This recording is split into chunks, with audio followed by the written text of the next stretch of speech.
মানে আমরা ওই ১২ দিনের যুদ্ধের সময় যেটা দেখেছি আরকি সারা পৃথিবীতে একটা বিরল আরকি।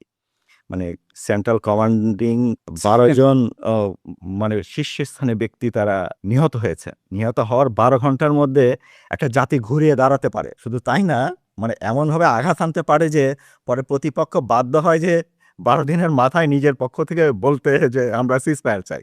তো এটা তো একটা মানে ইরান জাতির যে মানসিক শক্তি এবং সেটার কিন্তু লিডিং পয়েন্টে ছিলেন সুপ্রিম লিডার। মানে ইরানের এমনকি সামরিক কমান্ডাররা বলেছেন যে আমরাও হতবিহ্বল হয়ে পড়েছিলেন যে কি করব? কিন্তু উনি যখন টিভির সামনে আসলেন, এসে জনগণের উদ্দেশ্যে বক্তব্য রাখলেন এবং বললেন যে আমরা এটাকে রিটেলিয়েট করব। এই যে এই সাহসটা আরকি, এই সাহসটা তো আসলে এই সাহসটাই আমার যেটা মনে হয় যে আমেরিকা ভবিষ্যতে এটা মানে মধ্যপ্রাচ্যে আমেরিকার প্রায় মানে 50,000 সোলজার আ এট লিস্ট আছে আরকি। কেউ বলে যে ১.৫ লাখ কিংবা ২ লাখের মতো সোলজার আছে।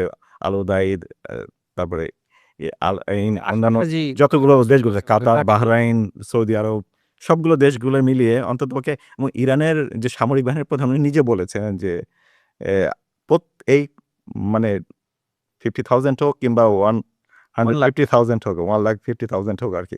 এদের সবার কোথায় আছে আরকি এবং আমেরিকার যে মধ্যপ্রাচ্যের ঘাঁটিগুলো আছে এগুলো সব আমাদের নখদর্পণে রয়েছে আরকি।